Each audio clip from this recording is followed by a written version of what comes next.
Hi everyone, it's Sally Ann. Here I am again.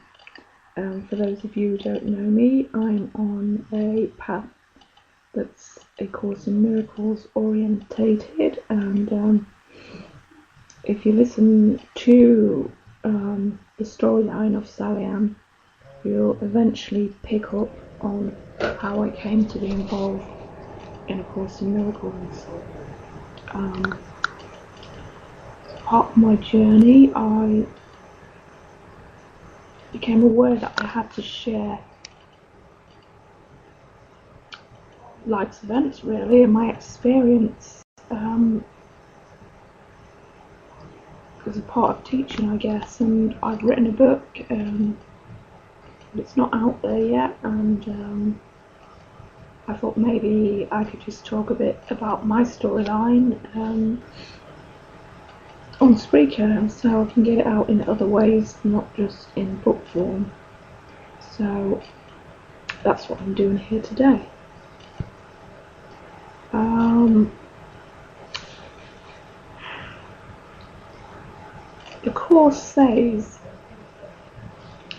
this world you seem to live in is not home to you, and somewhere in your mind you know that this is true. The memory of home keeps haunting you, as if there were a place that called you to return, and although you do not recognize the voice, nor what it is the voice reminds you of, yet still you feel an alien here, from somewhere all unknown, nothing so definite that you could say with certainty you are an exile here. There's just a persistent feeling, sometimes not more than a tiny throb, and at other times hardly remembered, even actively dismissed, but surely to return to mind again. Well, this was something I felt very strongly about right from the off. People talk about being a fish out of water, and that's definitely what I felt like. Now, Course in Miracles also says that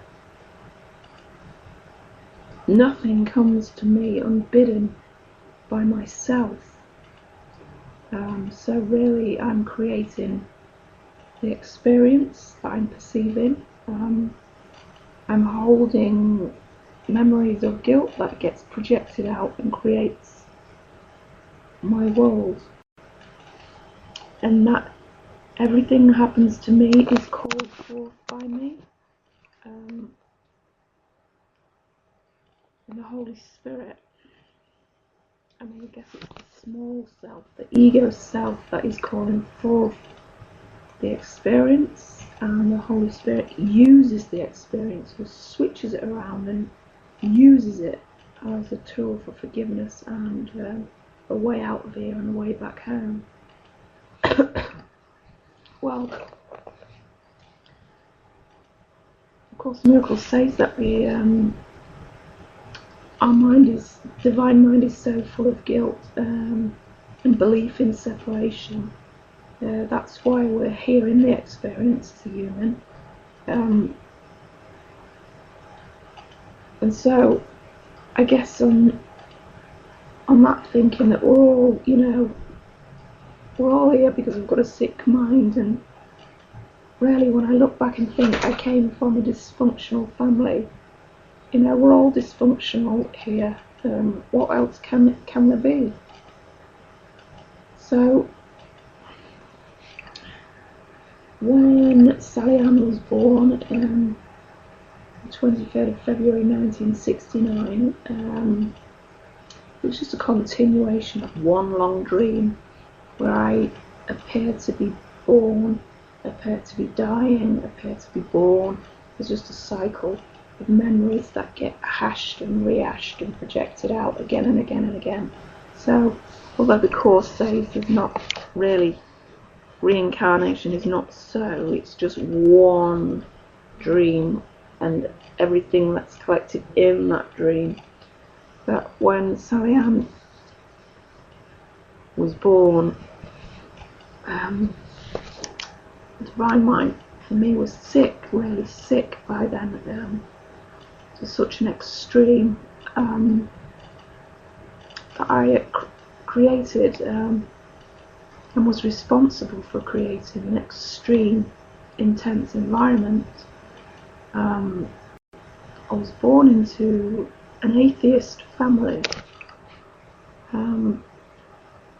My grandfather on my mother's side, he was raised as a Catholic, ruled by fear and with a rod of iron. Apparently his mother was very hard and, dominating, very ferocious. But on the flip side of her Catholicism, she had psychic gifts. She was very good at the tarot and reading crystal balls, and she made money this way in secret. So it's quite really, in a way, it was quite hypocritical. Trying to live out the perfect life of a Catholic, yet she was involved in the what some people might term the darker side. Anyway, my grandfather was so affected by his upbringing, shall we say, that he was angry. He was angry at religion. He was angry at God. He was furious, in fact, and he swore the minute he came of age that he would turn his back on both religion and God, and that he would make sure that his family was protected from religion and God, and that they'd never be prey to any of it. And he was really steadfast on that. For me, I guess part of my journey here is to remember who I am, who I really am, my true identity, and what my purpose is here. And to know that I'm a spiritual being, eternal being, created by God in love. And so to get back to that memory, I guess I need a particular experience. So you could say, well, why did I create this atheist experience? Well, for me, I feel that it's so easy to get lost in religion and to fall prey to what I call a false god. A God that the world has made, not the real God. And there's lots of trappings within religion for me and the church that perpetuates fear, guilt and sin. And those are the very trappings that I need to escape from or heal from in order to go home. So for me, there was always a danger that I could easily become lost in church and religion, and I've looked around and I've seen many people I know who've spent their entire lives in that religious experience, and so I guess that was something that I didn't want to create again for me this time. I mean, I know a lady personally, she was raised as a Roman Catholic, and then when she became an adult, she decided that everything about the Roman Catholic Church was wrong, and she chose another religion, and she's devoted her life to that religion now, and she's she's in her early 40s, and she's devoted her entire life to religion and this, what I call a false god. And she has everything. She's got a beautiful husband who works hard and takes care of her every need. She beautiful baby boy. He's not only gorgeous, but he's just beautiful, placid. She's got this beautiful home. She's got this loving family around her. She's got her own money, her own car. She's got everything that she could possibly want. She even gave up work to care for her baby. Yeah. She recently said to me that, she said, Sally Ann, if there was a chart that could describe depression, and if at the top of the chart you were doing okay, and if in the middle of the chart there was a line that said severe depression, or unhappiness, or emptiness, she said I would put myself below that line. And to me, this actually spoke volumes, because this is a person who's dedicated her entire life to the church, to the false god, to religion, and she has everything, yet she is empty, she is unhappy. And so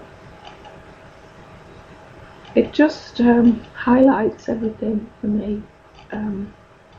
We have to go a bit deeper than that. It's almost like a stepping stone, but there is a danger that we can become stuck there. But we need to dig deeper and go a little bit further than that. So yeah, I was well protected from God, you could say. And so if my purpose was to awaken to him, it would seem that I hadn't created myself a great start. But having said that, I feel in order to truly find God and the light, then you have to become intensely lost in darkness, intensely lost, before you can find that light again. It's like saying, trying to find the light in the light. If you lost a torch and it was switched on in the daylight in the middle of the field, you wouldn't be able to find the light. But if you plunge that field into pitch black darkness, then you'd have a chance of finding that light. So to me, there was an intense feeling that I wanted to awaken the divine mind back to truth, and I was setting up an intense scenario that would do that for me. And so this hatred of God and this damnation was all part of my experience. By the time Sally Ann was born, the divine mind was sick, and it was like I was very bodily identified, I was very ego identified, and so therefore I would experience the gamut of the ego emotions, and I believed that I was abandoned by God, rejected by God, hated by God, and that God wanted me to suffer in the most horrendous ways, and that he wanted me dead. And I believed so intensely in my mind that this was so.